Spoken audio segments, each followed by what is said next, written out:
Don't forget to subscribe and press the bell icon to never miss a video from testbook.com.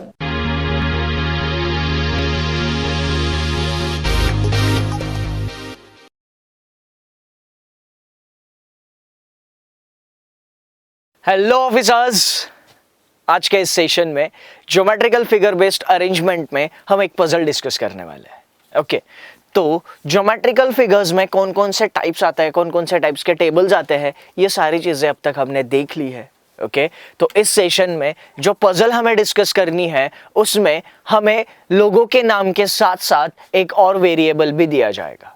Okay, तो एक और additional information को कैसे sort out करना है, ये सारी चीजें हम आज के इस सेशन में देखने वाले हैं। ठीक है, बट आगे पजल पर बढ़ने से पहले आई होप आप सभी ने अब तक हमने जितने भी पजल के सेशंस लिए हैं वो सारे के सारे इस पजल के सेशन फॉलो किए हैं और सारी कंसेप्ट्स जो हमने उसमें डिस्कस किए हैं वो सारे के सारे आप सभी को क्लियर है। ओके, तो चलिए इस सेशन में जो पजल हमें डिस्कस करनी है उसके बारे में थोड़ा सा देखते हैं।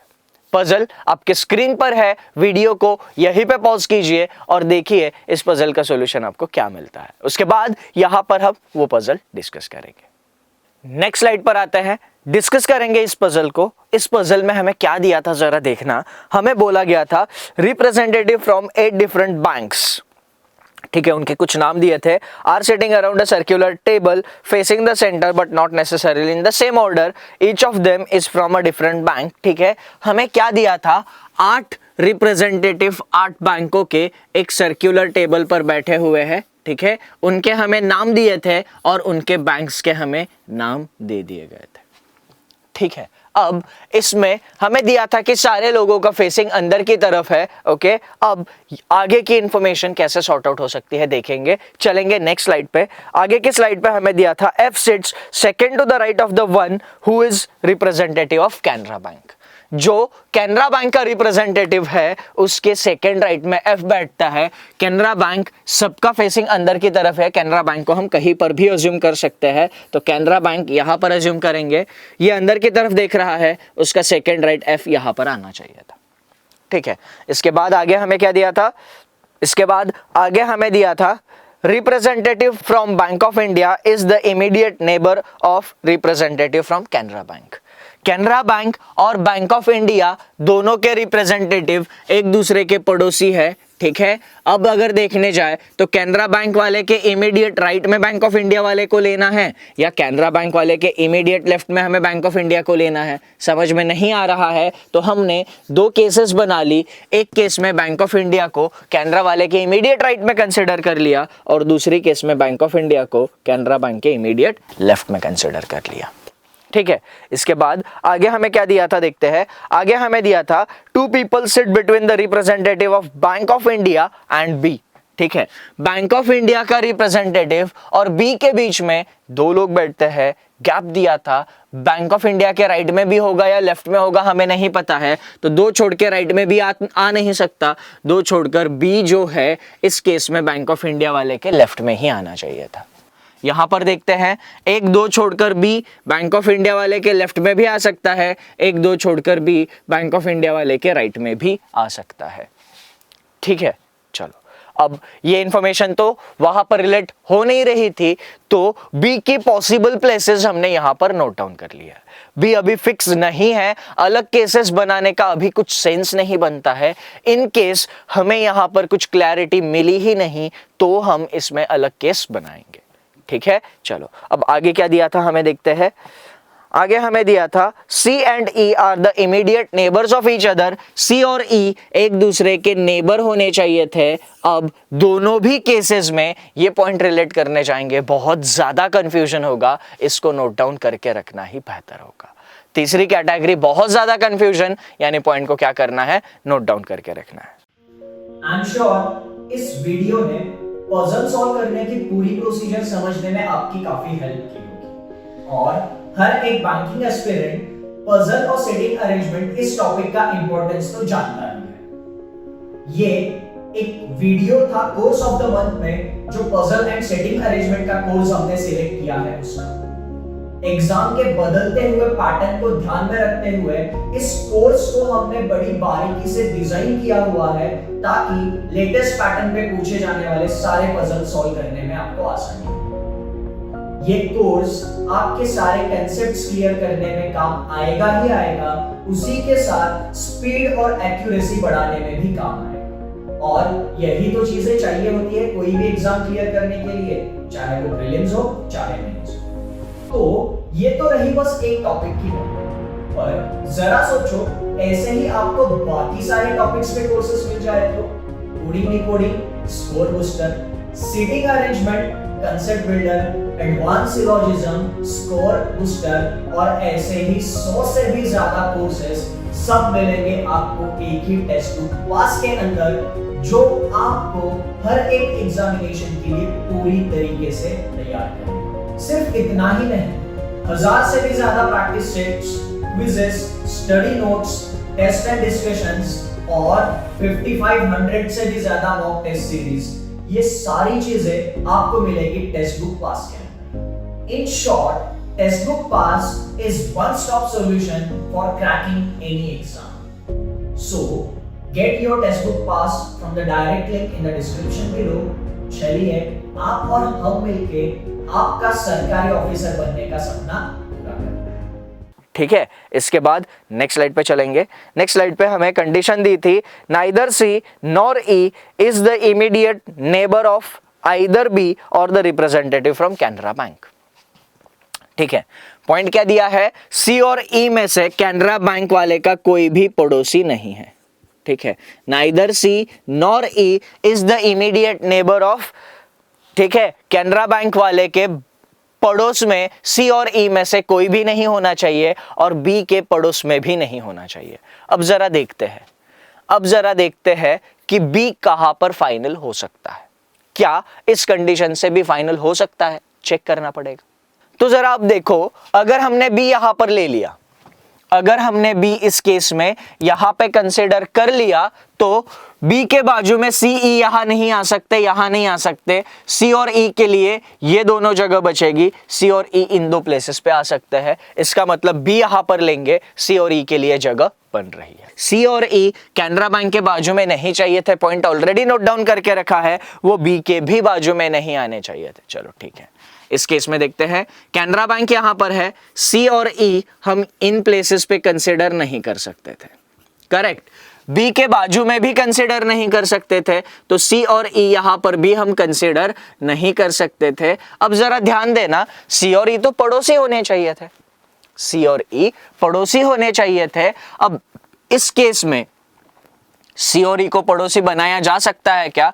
इस केस में सी और ई के लिए अब देखा जाए वैसे तो 2 ही जगह खाली बची है। ठीक है, 1 2 3 4 5 6 जगह खाली बची थी। 6 में से 4 जगह पर अगर सी और ई नहीं आ रहे हैं तो सी और ई के लिए हमारे पास सिर्फ यही 2 जगह बचेगी, और इन दोनों जगह पर सी ई कंसिडर करेंगे तो वो जो है इमीडिएट नेबर्स नहीं बन पाएंगे। इसका मतलब ये केस गलत हो चुकी है।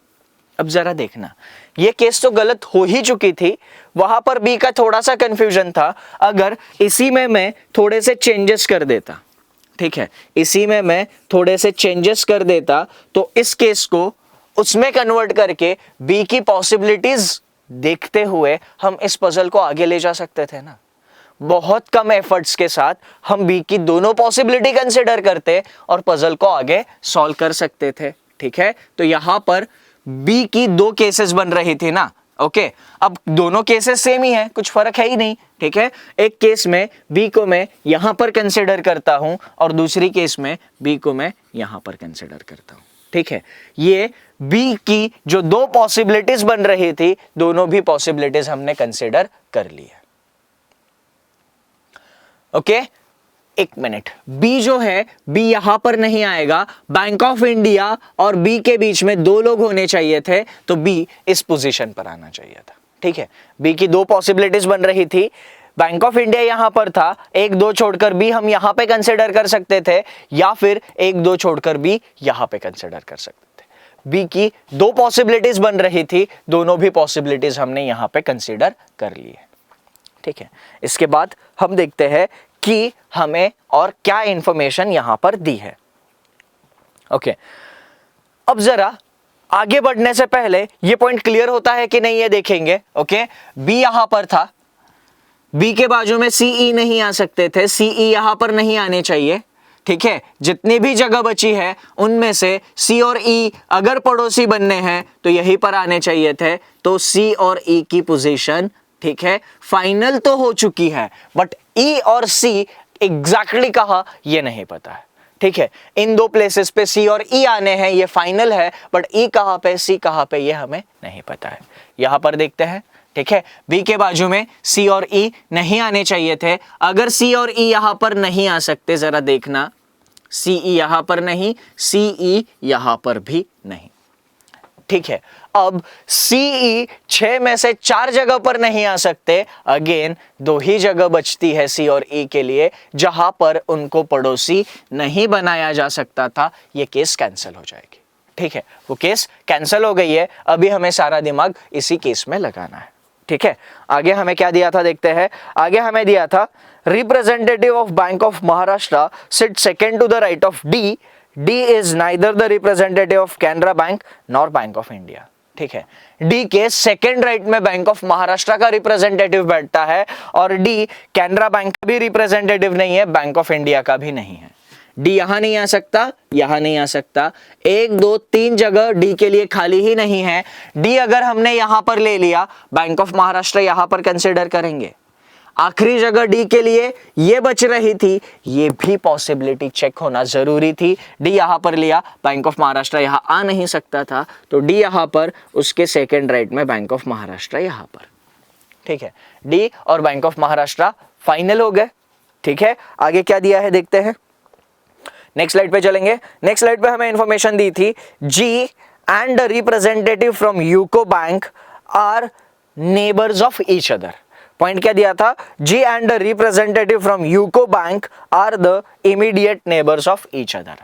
ठीक है, अब जी के लिए जगह कौन कौन सी बची है देखो, 1 2 3, 3 में से किसी ना किसी जगह पर जी आ सकता है। पॉइंट दिया था, जी और जो यूको बैंक से है वो दोनों पड़ोसी होने चाहिए थे।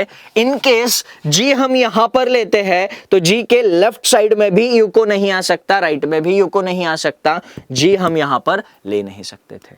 जी यहां पर लिया तो उसके इमीडिएट राइट में यूको ले सकते थे, जी और यूको पड़ोसी बन जाएंगे। जी यहां पर कंसिडर किया तो यूको हम बी के लिए कंसिडर कर सकते थे, तो जी के लिए फिलहाल 2 पॉसिबिलिटीज बन रही है। ठीक है, थोड़ा सा वेट करते हैं, आगे देखेंगे। आगे हमें दिया था B is not the representative of UCO bank, है ना। जी यहां पर लिया तो यूको हमें यहां पर कंसिडर करना पड़ता, पर बी यूको का रिप्रेजेंटेटिव नहीं है, तो जी यहां पर कंसिडर करेंगे और यूको यहां पे कंसिडर करेंगे। ठीक है, आगे हमें दिया था only 1 person sits between C and the representative from Oriental Bank of Commerce. C और ओरिएंटल बैंक ऑफ कॉमर्स के बीच में सिर्फ 1 पर्सन बैठता है। सी यहां पर लिया, 1 छोड़कर ओरिएंटल बैंक ऑफ कॉमर्स यहां पर आ जाएगा। ठीक है, सी यहां पर लिया, 1 छोड़कर ओरिएंटल बैंक ऑफ कॉमर्स यहां पर आ जाएगा। क्लैरिटी मिल रही है क्या? क्लैरिटी नहीं मिल रही है। चलो ठीक है, आगे थोड़ा सा ये पॉइंट नोट डाउन करके रखते हैं और आगे बढ़ेंगे। सी और ओरिएंटल बैंक ऑफ कॉमर्स के बीच में 1 पर्सन बैठता है।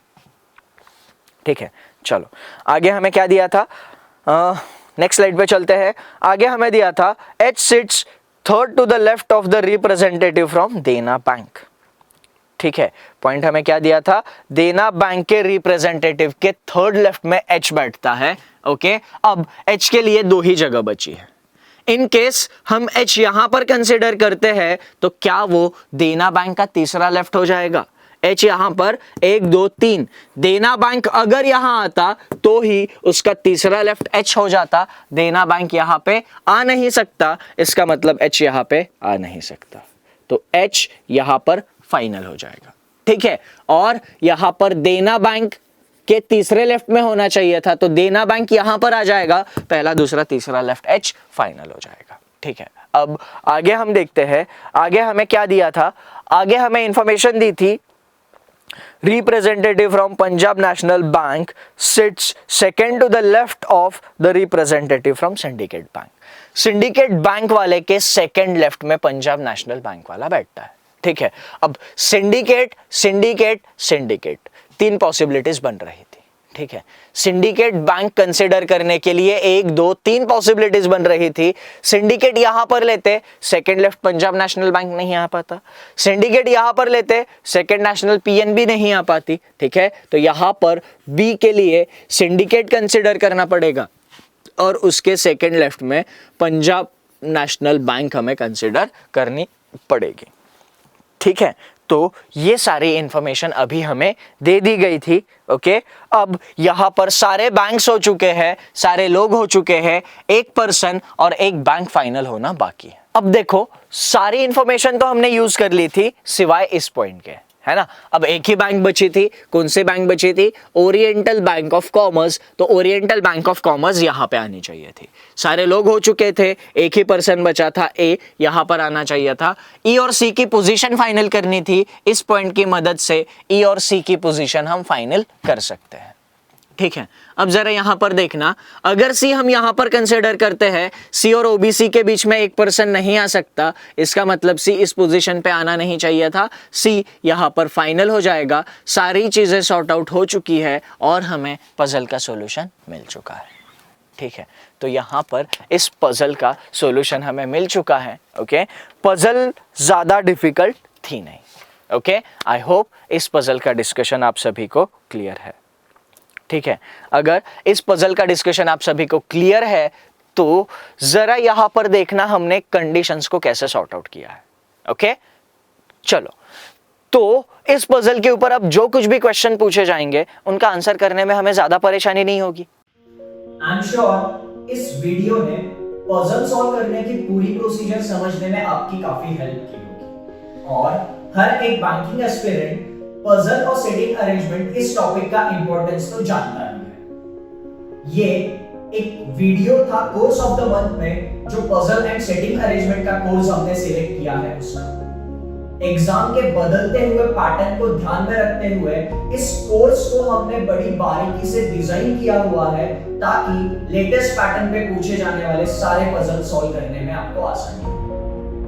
ये कोर्स आपके सारे कंसेप्ट्स क्लियर करने में काम आएगा ही आएगा, उसी के साथ स्पीड और एक्यूरेसी बढ़ाने में भी काम आएगा। और यही तो चीजें चाहिए होती है कोई भी एग्जाम क्लियर करने के लिए, चाहे वो प्रीलिम्स हो चाहे मेंस हो।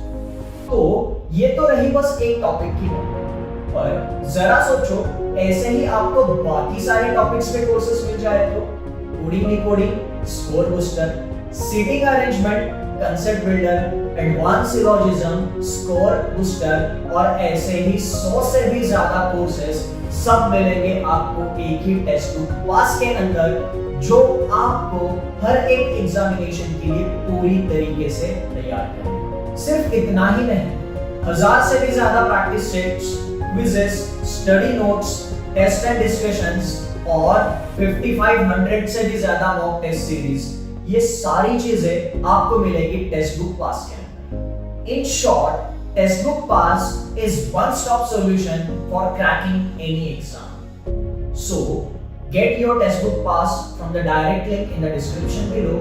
चलिए आप और हम मिलके आपका सरकारी ऑफिसर बनने का सपना पूरा करते हैं, है ना। तो अभी एक और पजल इस सेशन में डिस्कस करेंगे। नेक्स्ट पजल आपके स्क्रीन पर है, वीडियो को यहीं पे पॉज कीजिए और इस पजल का सॉल्यूशन क्या मिलता है देखिए। नेक्स्ट स्लाइड पर आते हैं, देखते हैं इस पजल में हमें दिया क्या था। हमें दिया था 10 friends are playing a game, okay, and they are sitting in a circle, जिसमें से 5 बॉयज है और 5 गर्ल्स है। AEIOU are the girls and PQRST are the boys, ठीक है। तो 10 लोग सर्कुलर टेबल पर बैठे हुए हैं और वो लोग एक गेम खेल रहे हैं, ठीक है।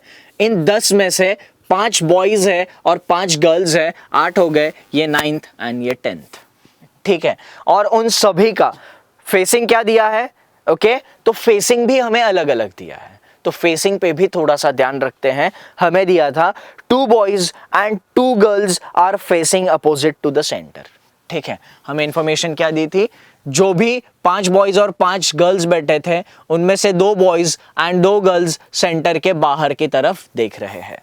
Okay, 2 boys and 2 girls are facing opposite to the center of the circle and other 6 friends are facing towards the circle. ठीक है, तो इसमें इनसाइड आउटसाइड फेसिंग है. एक चीज हमेशा ध्यान में रखनी है, कभी भी सेम अरेंजमेंट में अगर अपोजिट फेसिंग डायरेक्शन मिलते हैं तो किसी का भी लेफ्ट या राइट कंसिडर करने से पहले उसकी फेसिंग डायरेक्शन पता होनी जरूरी है. तो यहां पर नेक्स्ट स्लाइड पे चलेंगे और इंफॉर्मेशन क्या क्या मिलती है उसको कैसे सॉर्ट आउट किया जा सकता है देखेंगे. आगे हमें दिया था A is fourth to the left of O, who is third to the right of P. ठीक है, A जो है वो O के फोर्थ लेफ्ट में था.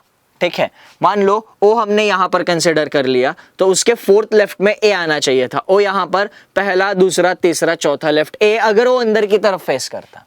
ठीक है, अगर वो बाहर की तरफ फेस करता तो ये वाली साइड में A आता. यहां पर 2 केसेस बन रही है depending upon either O is facing inside और O इज फेसिंग आउटसाइड. ठीक है, तो चलो यहां पर इस पॉइंट को नोट डाउन करके रखते हैं. O is fourth to the left, A is fourth to the left of O. ये पॉइंट मैं यहां पर नोट डाउन करके रखता हूं. O का पहला, दूसरा, तीसरा, चौथा लेफ्ट A था और O के बारे में ही आगे इंफॉर्मेशन दी थी. O who is third to the right of P. O जो है P के तीसरे राइट में था. P का पहला राइट, दूसरा राइट और तीसरा राइट O होना चाहिए था. ठीक है, आगे हमें दिया था R is second to the right of T who is not near to E. ठीक है, T के सेकेंड राइट में R होना चाहिए था. R is second right to T, T who is not near to E. इसका मतलब T और E नेबर नहीं होने चाहिए थे. ओके, चलो तो ये पॉइंट भी हमने नोट डाउन कर लिया है. Okay, R is second to the right of T who is not near to E. There are 3 friends between I and R. ठीक है, पॉइंट क्या दिया है, I और R के बीच में 3 फ्रेंड्स बैठे हुए हैं. चलो ठीक है, आगे हमें क्या दिया था देखते हैं. आगे हमें दिया था S sits second to the left of U and facing the center of the circle. ठीक है, S जो है वो U के सेकेंड लेफ्ट में बैठता है. S sits second to the left of U and facing the center of the circle. इसका मतलब S जो है कहाँ देख रहा है, अंदर की तरफ देख रहा है. ठीक है, आगे हमें दिया था P and E are sitting opposite and facing each other. P और E एक दूसरे के अपोजिट, एक दूसरे को फेस करते हुए बैठ रहे हैं. यहां से कुछ कंडीशंस क्लियर हो सकती है. ठीक है, P और E एक दूसरे के अपोजिट होने चाहिए थे और उनका फेस एक दूसरे की तरफ होना चाहिए था. इसका मतलब दोनों भी अंदर के तरफ देखने चाहिए थे, तभी वो एक दूसरे को फेस कर सकते थे. P अंदर की तरफ फेस करके यहां पर है. P का पहला, दूसरा, तीसरा राइट O होना चाहिए था. ठीक है, P के रिस्पेक्ट में O की पोजीशन कंफर्म हो गई. अब ये नहीं पता है O अंदर देख रहा है या बाहर देख रहा है. ठीक है, तो अभी O की फेसिंग डायरेक्शन को अज्यूम करके आगे पजल कंटिन्यू करे या पजल पढ़ना पसंद करे, ये डिपेंड करता है आगे पजल बची कितनी है. देखा जाए तो आगे पजल ज्यादा नहीं बची थी, तो मेरे हिसाब से बेहतर रहेगा पजल आगे सारी पढ़ लो, कंडीशंस नोट डाउन करो और फिर आगे चीजें सॉर्ट आउट करो. ठीक है, तो बढ़ते हैं आगे. नेक्स्ट स्लाइड पे चलेंगे. आगे इंफॉर्मेशन हमें दी थी I is second to the left of Q. ठीक है, I के बारे में इंफॉर्मेशन मिल रही है. I जो है वो Q के सेकेंड लेफ्ट में बैठा हुआ है. I is second to the left of Q. ठीक है, A is facing opposite to the center of the circle. A centre से अपोजिट देख रहा है. A का फेसिंग डायरेक्शन कौन सा होना चाहिए था, बाहर की तरफ होना चाहिए था. चलो ठीक है, आगे हमें दिया था more than 3 boys और 3 girls are not sitting together. ठीक है, 3 से ज्यादा बॉयज और 3 से ज्यादा गर्ल्स एक दूसरे के साथ नहीं बैठने चाहिए. ठीक है, इस पॉइंट को थोड़ा सा ध्यान में रखो, आगे बढ़ेंगे. 3 से ज्यादा नहीं होने चाहिए थे, मतलब एक साथ कितने बैठ सकते हैं, एक साथ 3 तक बैठ सकते हैं. 3 से ज्यादा एक साथ नहीं होने चाहिए थे. चलो ठीक है, आगे हमें दिया था not more than 2 friends who are facing the opposite to the center of the circle are sitting together. ठीक है, और एक पॉइंट क्या दिया था, 2 से ज्यादा लोग जो सेंटर के बाहर की तरफ देख रहे हैं वो एक साथ नहीं बैठ सकते, मतलब बाहर की तरफ देखने वाले मैक्सिमम 2 लोग एक साथ हो सकते हैं। चलो ठीक है, आगे हमें क्या दिया था देखते हैं। आगे हमें दिया था U is not facing outside the centre, U outside नहीं देख रहा है, इसका मतलब U को कहाँ देखना चाहिए था, अंदर की तरफ देखना चाहिए था। अब सारी कंडीशंस नोट डाउन हमने कर ली है। ओके, पजल में अगर हमें आगे बढ़ना है तो अब यहाँ पर पॉसिबिलिटीज हमें कंसीडर करनी ही पड़ेगी। ठीक है, तो पॉसिबिलिटी कंसीडर करने से पहले इस पजल के बेस को सेम इसके तरह बना लेते हैं। ठीक है, अब इंफॉर्मेशन क्या है हमारे पास, 3 बॉयज और 3 गर्ल्स एक साथ नहीं होने चाहिए थे, ये पहला पॉइंट था। दूसरा, बाहर की तरफ देखने वाले 2 से ज्यादा लोग एक साथ नहीं होने चाहिए। अब जरा यहां पर केसेस कंसीडर करते हैं। ओ या तो देखेगा अंदर की तरफ या फिर ओ देखेगा बाहर की तरफ। ओ या तो अंदर देखेगा या फिर बाहर देखेगा। अगर ओ बाहर देखता है तो उसका चौथा लेफ्ट ए होना चाहिए था। ओ का पहला, दूसरा, तीसरा, चौथा लेफ्ट यहां पर कौन आ जाएगा, ए। और ए कहां देख रहा था, ए देख रहा था बाहर की तरफ। ठीक है, आगे हमें यहां पर ये तो इंफॉर्मेशन सॉर्ट आउट हो गई इस कंडीशन में। इसमें रिलेट करते हैं, यहां पर ए, ओ का चौथा लेफ्ट ए होना चाहिए था। ओ का पहला लेफ्ट, दूसरा लेफ्ट, तीसरा लेफ्ट, चौथा लेफ्ट ए कहां देख रहा था, ए देख रहा था बाहर की तरफ। ठीक है, हमारा ये पॉइंट पूरा सॉर्ट आउट हो चुका है, अब इसकी हमें कुछ भी जरूरत नहीं है। ठीक है, आगे देखते हैं, आगे हम इंफॉर्मेशन कहां और कैसे रिलेट कर सकते हैं। ई और टी पड़ोसी नहीं होने चाहिए थे, टी इन 2 पोजीशन पे नहीं आ सकता, इस केस में टी इन 2 पोजीशंस पे नहीं आ सकता। ठीक है, अब टी का सेकेंड राइट आर होना चाहिए था। ओके, और आर और आई के बीच में 3 का गैप होना चाहिए था। ओके, अब जरा यहां पर टी का सेकेंड राइट आर, मतलब टी और आर के बीच में 1 का गैप होना चाहिए था। टी यहां पर लेते, ये 2 प्लेसेस पे तो टी आ नहीं सकता था। टी यहां पर लेते, 1 का गैप छोड़कर आर यहां नहीं आ सकता, 1 का गैप आर छोड़कर यहां नहीं आ सकता, तो टी इस प्लेस पे आ नहीं सकता था। टी अगर हम यहां पर लेते, 1 का गैप छोड़कर आर यहां पर आ जाता। चलो ठीक है, तो इस पोजीशन पर टी आ सकता था। टी यहां पर लेते, 1 छोड़ के आर यहां नहीं आ सकता, 1 छोड़कर आर यहां नहीं आ सकता, टी यहां पे ले नहीं सकते थे। टी यहां पर लेते, 1 छोड़कर आर हम यहां पर कंसीडर कर सकते थे, 1 छोड़कर आर यहां नहीं आ सकता था, इसका मतलब टी यहां पर भी आ सकता था। ठीक है, अब दोनों में से कौन सी पोजीशन पे टी आएगा ये हमें चेक करना पड़ेगा। टी अगर हम इन केस, ठीक है, अब यहां पे पॉसिबिलिटीज चेक करते हैं। इन केस टी को हम यहां पर कंसीडर करते हैं, टी को देखना पड़ेगा अंदर की तरफ, उसके सेकेंड राइट में होना चाहिए था आर।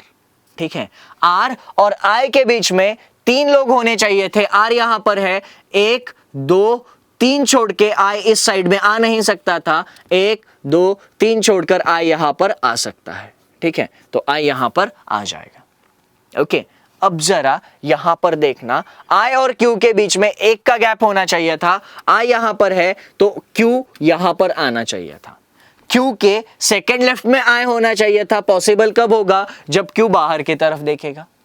ठीक है, तो यहां पर ये अभी तक की अरेंजमेंट ऐसी है। आखिरी एक पॉइंट हमारे पास बचा है, यू के सेकंड लेफ्ट में एस होना चाहिए था। ठीक है, यू और एस के बीच में 1 का गैप होना चाहिए था। अब जो ब्लैंक स्पेसेस बची है वहां पे थोड़ी सी नजर डाल लो, यू और एस के लिए यही जगह बची है, और यहां पर अगर हम उनको कंसिडर करेंगे उनके बीच में 1 का गैप नहीं आ रहा है, इसका मतलब ये केस जो है कैंसिल होनी चाहिए थी।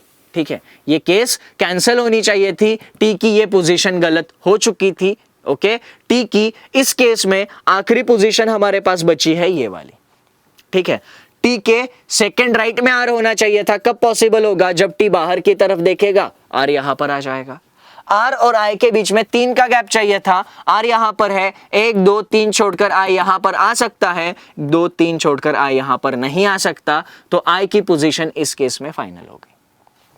ठीक है, I और Q के बीच में 1 का गैप होना चाहिए था। अब 1 का गैप छोड़कर Q यहां आ नहीं सकता, तो Q हमें यहां पर कंसिडर करना पड़ेगा। Q के सेकंड लेफ्ट में I चाहिए था, तो Q को देखना पड़ेगा अंदर, Q के सेकंड लेफ्ट में I आ जाएगा। ठीक है, अगेन दो ही लोग बचे हैं एस और यू, यू के सेकंड लेफ्ट में एस होना चाहिए था, पॉसिबल नहीं है, ये केस हमारी कैंसिल हो जाएगी। ठीक है, ये केस हमारी कैंसिल हो जाएगी। यहां पर अब हम थोड़ा सा दिमाग लगाते हैं कि टी कहां कहां पर आ सकता है। इस केस में टी इन दो पोजीशन पर आ नहीं सकता था, टी और आर के बीच में एक का गैप चाहिए था। अगर टी यहां पर कंसीडर करते हैं, एक का गैप छोड़कर आर यहां पर आ सकता है। इस साइड में आ नहीं सकता, बट टी यहां पर लेंगे, एक छोड़कर आर यहां पर आ सकता था। टी यहां पर लेते हैं, अगर टी यहां पर लेते हैं, एक छोड़कर आर आ नहीं सकता, बट एक छोड़कर आर यहां पर आ सकता है। टी इस पोजीशन पर भी आ सकता है। अगर हमने टी इस पोजीशन पे कंसीडर कर लिया, एक छोड़कर आर यहां पर हम कंसीडर कर सकते हैं। अगर टी हमने यहां पर कंसीडर कर लिया, ठीक है, तो एक छोड़कर आर हम यहां पर नहीं, बट यहां पर हम कंसीडर कर सकते हैं। ठीक है, यहां पर टी की 4 पॉसिबिलिटीज बन रही है और चारों पॉसिबिलिटीज हमें चेक करनी पड़ेगी। ठीक है, अब जरा यहां पर टी की चारों पॉसिबिलिटीज को चेक करते हैं। ओके, अब देखो 1 बाय 1 पॉसिबिलिटीज को इवैल्यूएट करेंगे। सबसे पहले टी की इस पॉसिबिलिटी को चेक करते हैं। टी यहां पर लेंगे, उसके सेकंड राइट में आर होना चाहिए था, टी को बाहर की तरफ देखना पड़ेगा, उसके सेकंड राइट में आर यहां पर आ जाएगा। आर और आई के बीच में 3 लोग होने चाहिए थे, 1 2 3 छोड़कर आई यहां पर ले सकते हैं, 1 2 3 छोड़कर आई यहां पर नहीं आ सकता। इसका मतलब आई यहां पर लेंगे। आई और क्यू के बीच में 1 और क्यू का सेकंड लेफ्ट आई होना चाहिए था। क्यू यहां पर अंदर की तरफ देखेगा तो उसके सेकंड लेफ्ट में आई आ जाएगा। ठीक है, अब आगे अगर हम देखते हैं तो एस और यू के बीच में 1 का गैप चाहिए था। ठीक है, एस और यू दोनों अंदर की तरफ देख रहे थे और यू यहां पर अंदर की तरफ देखते हुए, एस यहां पर अंदर की तरफ देखते हुए पॉसिबल है। ठीक है, यू का सेकंड लेफ्ट एस हो चुका है। अब सेटिंग वाइज तो सारी कंडीशन सेटिस्फाई हो चुकी है। 2 बॉय एंड 2 गर्ल्स बाहर की तरफ देखने चाहिए थे। ठीक है, बॉयज कहां कहां पर है?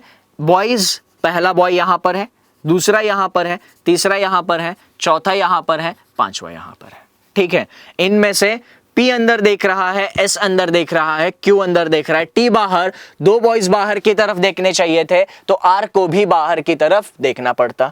ठीक है, 2 गर्ल्स बाहर की तरफ देखनी चाहिए थी। ठीक है, गर्ल्स यहां पर है, अंदर की तरफ देख रही है, ओ बाहर की तरफ देख रही है, आई की फेसिंग डायरेक्शन पता नहीं है, यू अंदर, ठीक है, और ए बाहर।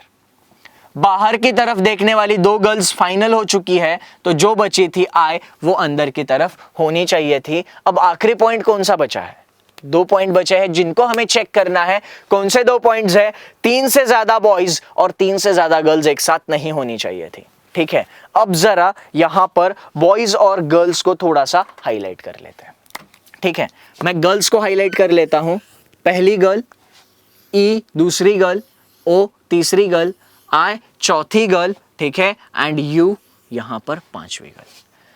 ठीक है, तो ये जो पॉइंट हमें दिया था, मोर देन 3 बॉयज और 3 girls are not sitting with each other, ये पॉइंट अभी यहां पर सेटिस्फाई हो चुका है। आखिरी पॉइंट इसमें चेक करना बाकी था। कौन सा आखिरी पॉइंट हमें इसमें चेक करना था? कि यहां पर बाहर की तरफ फेस करने वाले 2 से ज्यादा लोग एक साथ नहीं बैठते हैं। अब बाहर की तरफ फेस कौन कौन कर रहा है? देखो, इस पूरी केस में बाहर की तरफ फेस करने वाला एक पर्सन है टी, बाहर की तरफ फेस करने वाला दूसरा पर्सन है आर, बाहर की तरफ फेस करने वाला तीसरा पर्सन है ओ। ठीक है, यहां पर और बाहर की तरफ फेस करने वाला पर्सन है ए। ये पॉइंट सेटिस्फाई हुआ क्या? ठीक है, हमें दिया था not more than 2 friends who are facing outside the centre are sitting with each other. 1 2 3 लोग बाहर की तरफ देख रहे हैं, वो लोग एक साथ नहीं बैठ सकते थे। इसका मतलब टी की ये पोजीशन कैंसिल हो चुकी है। ठीक है, टी की ये वाली पोजीशन कैंसिल हो चुकी है, टी यहां पर आ नहीं सकता। ओके, तो अब हमें टी की अगली पोजीशन चेक करनी पड़ेगी। ठीक है, टी की ये वाली पोजीशन कैंसिल हो गई, इस पोजीशन पे टी को चेक करेंगे। उससे पहले जो भी चेंजेस हमने किए थे उनको मैं थोड़ा सा यहां से हटा देता हूं। ठीक है, जो चेंजेस हमने किए थे उनको मैं यहां से हटा रहा हूं ताकि आगे हम चीजें आसानी से रिलेट कर पाए। ठीक है, फीमेल्स को जरा ब्लू से सर्कल में ही रखते हैं, आगे चीजें हमें समझ में आ जाएगी। ठीक है, अब जरा यहां पर देखना, टी की दूसरी केस इवैल्यूएट करेंगे। ठीक है, ये यू को यहां पर क्यों रखा है? टी की दूसरी केस में टी को यहां पर कंसिडर करेंगे। ओके, टी के सेकेंड राइट में आर कब पॉसिबल है? जब टी अंदर देखेगा आर यहां पर आ जाएगा। आर और आई के बीच में 3 लोग होने चाहिए थे, 3 छोड़ के आई यहां पर आ नहीं सकता, 3 छोड़ के आई यहां पर आ नहीं सकता। बहुत ही बढ़िया, बहुत आसानी से टी की ये केस कैंसिल हो गई। ठीक है, टी यहां पर आ नहीं सकता। ओके, अब जरा टी को यहां पर कंसिडर करके देखते हैं। टी के सेकेंड राइट में आर होना चाहिए था, तो टी यहां पर बाहर की तरफ फेस करके अज्यूम करेंगे, तभी उसके सेकेंड राइट में आर आ जाएगा। आर यहां पर लिया, 3 छोड़कर आई यहां पर नहीं आ सकता, 3 छोड़कर आई यहां पर आ नहीं सकता। टी की ये वाली प्लेस भी कैंसिल हो जाएगी। अब हमारे पास टी की आखिरी पोजीशन बची है और वो सही ही होनी चाहिए थी। टी यहां पर फाइनल जितनी भी पॉसिबिलिटीज बन रही थी सारी हमने कंसिडर की है। टी यहां पर आ जाएगा, उसके सेकेंड राइट में आर यहां पर आ जाएगा। आर और आई के बीच में 3 का गैप चाहिए था, 3 छोड़कर आई इस साइड आ नहीं सकता था, तो 1 2 3 छोड़कर आई इस साइड में आना चाहिए था। आई क्यू के सेकेंड लेफ्ट में होना चाहिए था। कब पॉसिबल होगा? जब क्यू यहां पर बाहर की तरफ फेस करते हुए आएगा। ठीक है, आगे हमारे पास इंफॉर्मेशन थी यू और एस से रिलेटेड। यू और एस दोनों अंदर की तरफ देख रहे थे, यू का सेकंड लेफ्ट एस होना चाहिए था। यू यहां पर अंदर की तरफ देखेगा तभी उसका सेकंड लेफ्ट एस यहां पर आ सकता है। एस देख रहा था अंदर की तरफ। ठीक है, अब इसमें गर्ल्स को जरा फाइनलाइज कर लेते हैं, ए ई ओ। ठीक है, यू ये एक गर्ल है, ठीक है, और आई ये एक गर्ल है। ठीक है, तो यहां पर more than 3 boys and more than 3 girls are not sitting with each other, ये पॉइंट सेटिस्फाई हो चुका है। ठीक है, अब आखिरी पॉइंट जो सेटिस्फाई होना बाकी है वो है फेसिंग डायरेक्शन से रिलेटेड। ठीक है, बाहर की तरफ देखने वाले 2 लोग आ चुके थे। ओके, तो यहां पर आई बाहर की तरफ देख ही नहीं सकता था, क्योंकि अगर आई बाहर की तरफ देखती तो बाहर की तरफ देखने वाले 3 लोग एक साथ हो जाते, जो अलाउड नहीं है। ठीक है, अब आखिरी में आर की फेसिंग डायरेक्शन फाइनल होना बाकी है। कैसे फाइनल करेंगे? 2 बॉयज एंड 2 गर्ल्स बाहर की तरफ देख रहे थे। ठीक है, अब बॉयज बाहर की तरफ देखने वाली गर्ल्स कितनी है जरा देखते हैं। ए बाहर देख रही है, आई अंदर, यू अंदर, ओ बाहर, ई अंदर। ठीक है, तो ए और ओ ये 2 जो गर्ल्स है ये बाहर की तरफ देख रही है, यानी बाहर की तरफ देखने वाली गर्ल्स फाइनल है। बॉयज की फेसिंग डायरेक्शन जरा देखते हैं।